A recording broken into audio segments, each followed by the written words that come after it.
You ask Tiger to solve. This deals with linear equations with one unknown.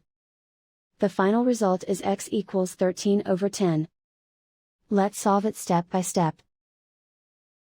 Simplify the expression. Expand the parentheses.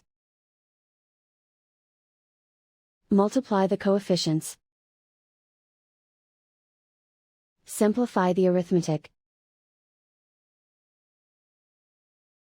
Group all constants on the right side of the equation. Add 15 to both sides. Simplify the arithmetic.